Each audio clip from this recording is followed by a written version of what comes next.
Oi, gente, boa noite, tudo bem? Tentei gravar ao vivo, mas não deu, né? Então, vou gravar aqui. E aí, você tá vendo no meu feed.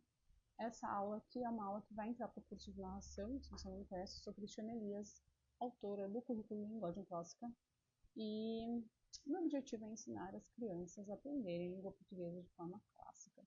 Uma das ferramentas que auxiliam no currículo é a narração, uma arte milenar que é muito subestimada e muito importante na rotina de uma mãe educadora, um professor, tá? Então aqui meu objetivo é compartilhar algo que eu aprendi com o Mortimer Adler. Ele tem esse livro aqui, ó, Como Falar e Ouvir.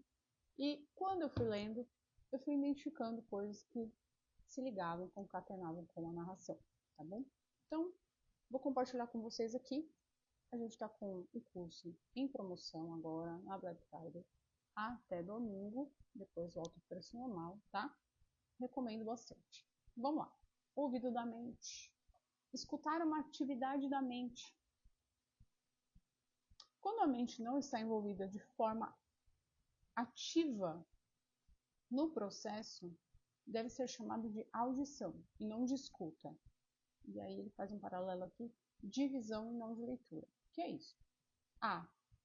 Escutar envolve prestar atenção naquilo que eu estou ouvindo. Senão, eu não estou escutando, tá? Tá entrando barulho, eu tô lá na frente da televisão, por exemplo. A televisão tá passando um programa, mas eu não tô prestando atenção, não tô, o som tá entrando. Eu tenho capacidade auditiva para ouvir, mas eu não estou escutando o que está sendo dito, tá?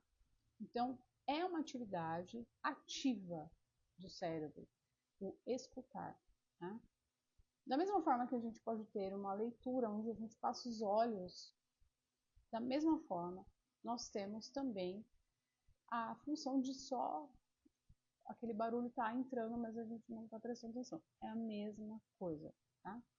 Na comunicação pelas palavras, a mente do leitor e do ouvinte se esforça para receber o que se encontra na mente dos escritos, dos escritores, né? Ou do falante. Então, o que acontece? Nessa comunicação, se você estou, por exemplo, na igreja ouvindo uma pregação, a minha mente tem que estar ativamente prestando atenção para que eu compreenda o que aquela pessoa está dizendo. Senão só está entrando um monte de coisa dentro do meu ouvido, mas eu não tô conseguindo concatenar as ideias, entender qual é o objetivo daquela fala. Tá? Na comunicação pelas palavras, a mente do leitor e do ouvinte se esforça para receber o que se encontra na mente do escritor, que é o que eu falei, né? Não, quando não há atenção, há uma perda de tempo. Quanto tempo eu perdi na minha vida?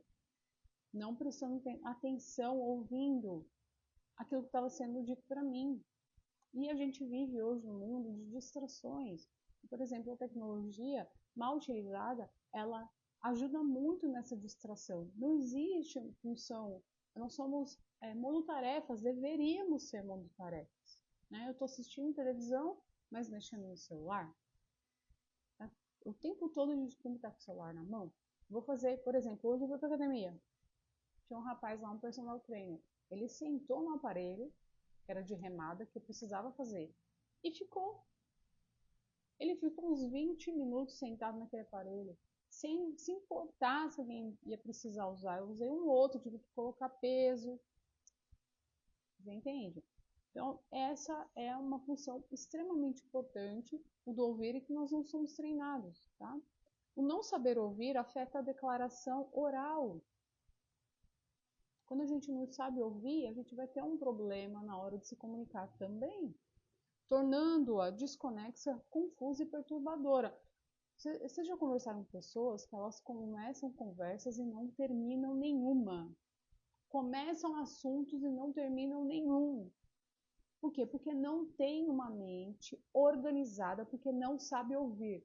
Ou pessoas que estão na mente delas, acho que elas estão conversando, mas na verdade elas estão no monólogo. Só ela falar, não está preocupada, ela nem quer te ouvir. Ela não dá tempo nem de você falar. É horrível, não é? Por isso que fala, como falar, como nós precisamos saber a hora de falar. Nós precisamos saber como ouvir. treino de narração treina no ouvir. Por quê? Porque o meu aluno só consegue narrar aquilo que ele ouviu. Isso é, o aparelho auditivo dele agiu junto com o cérebro para entender, compreender aquele texto.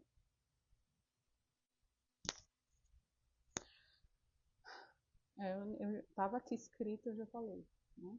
Ouvir normalmente é ignorado, nós não somos ensinados a ouvir. O que a Bíblia fala? Seja pronto para ouvir, tardio para falar, tardio para ceirar, pronto para ouvir. Empresas que investem no ouvir de seus funcionários, porque o ouvir bem interfere na comunicação, que podem trazer uma perda de tempo, atividades ineficazes, decisões frustradas, tudo porque as pessoas não ouvem. Telefone sem fio, você brincou quando você era criança? O que acontecia ali no telefone sem fio? Muitas vezes era um problema de elocução, dicção de quem falava e também de quem estava ouvindo.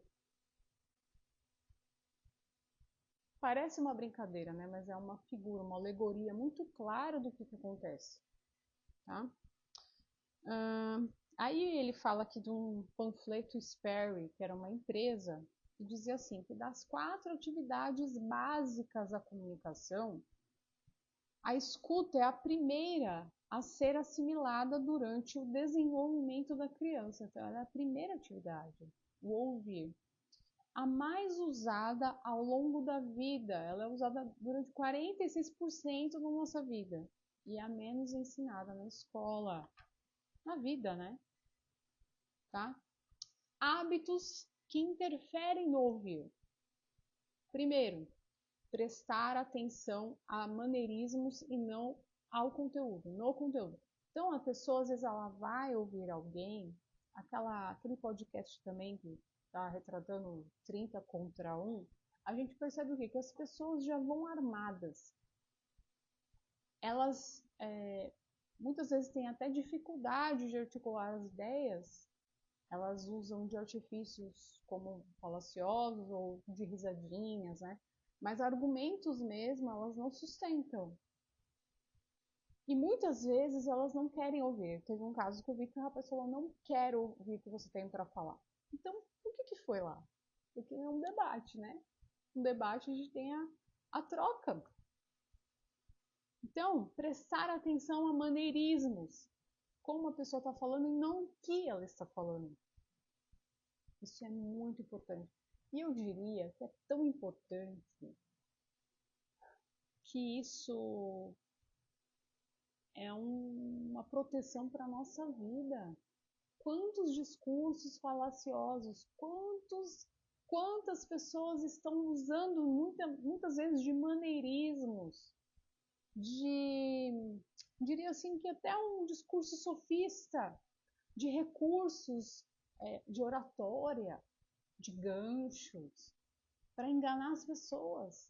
E as pessoas não estão ouvindo, as pessoas estão repetindo ou se entusiasmando, às vezes com mentiras. Vejo isso muito.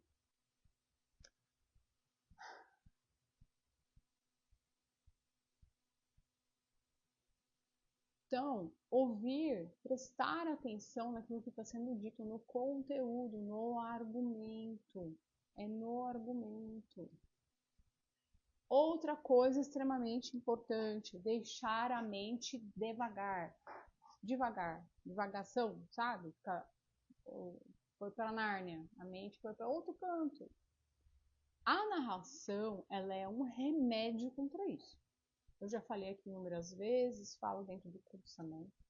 A Rafa, ela tinha isso, ela parava, muitas vezes ao longo do dia ela parava e ficava com aquele olhar perdido, sabe? Perdido. Como quem diz, ela não estava aqui. E eu comecei a fazer a narração com ela tinha 12 anos. Quando nós começamos a narrar. Exatamente. E ela não tem mais isso. Não tem. Então a mente que divaga é uma mente também prolixa, É uma mente que vai ter dificuldade no seu discurso, na sua fala. É uma mente que vai ter dificuldade até mesmo em organizar as coisas, aquilo que precisa fazer no seu dia, porque ele divaga. É uma pessoa que tem dificuldade de ler. Então, a narração é um remédio para contra a divagação da mente. Tá? Reagir de forma exagerada a palavras e expressões que causam emoções adversas. É só a gente olhar lá o podcast do 30 contra 1. As pessoas já vão armadas.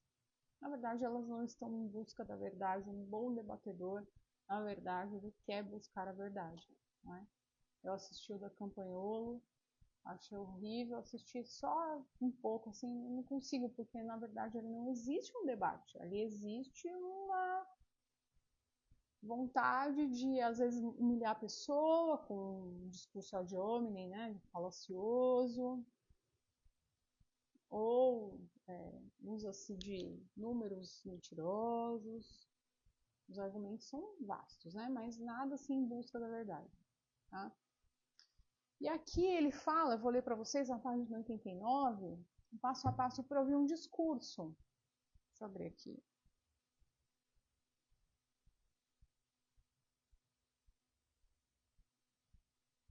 Fala assim, ó.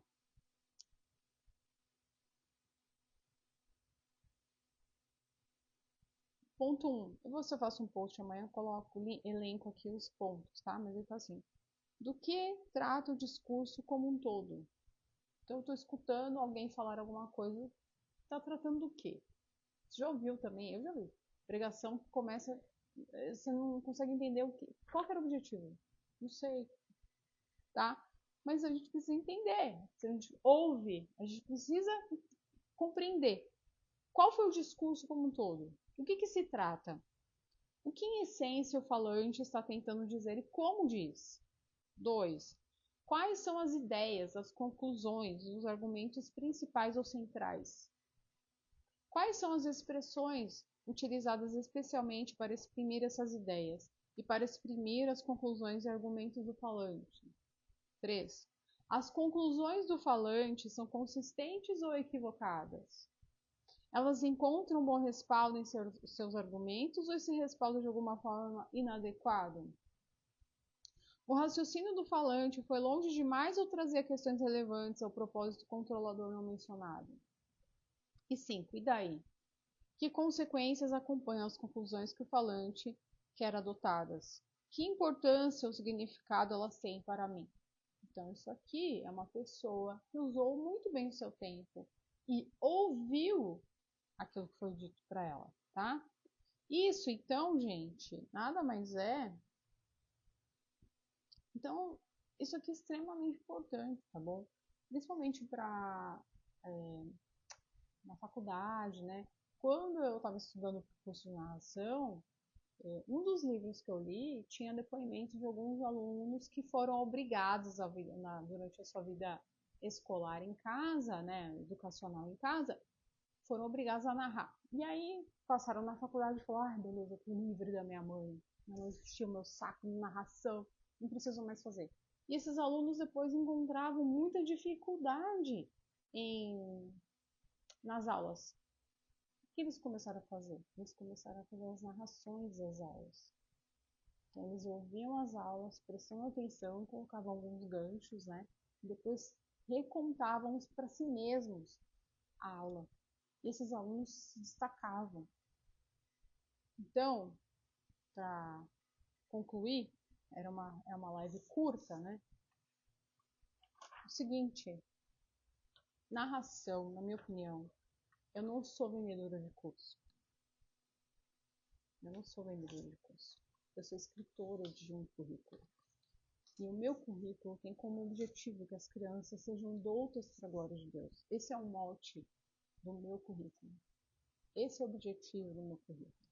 E uma das ferramentas que habilitam os meus alunos, minha filha, por exemplo, posso falar da minha filha, de ser douta para a glória de Deus, é a narração.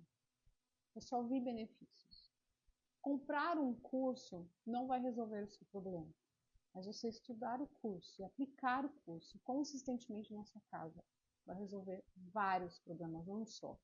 É o hábito da atenção, capacidade de ouvir, capacidade de falar, elocução, lógica para elencar as coisas que estão sendo lidas, depois recontar, vocabulário, capacidade de escrita, capacidade de fala. Então, o objetivo é esse, é munir, como eu não tenho um currículo ainda de retórica, a gente só tem um livro da Isabela, que é o primeiro de Fábulas, que a gente trata da retórica da escrita, né? Então, essa foi a minha forma de contribuir dentro do meu currículo para que essa mãe, essa educadora, ela tivesse uma ferramenta para habilitar a narração, a retórica na sua casa a partir dos 6 anos. Tá certo? Então é isso, tá?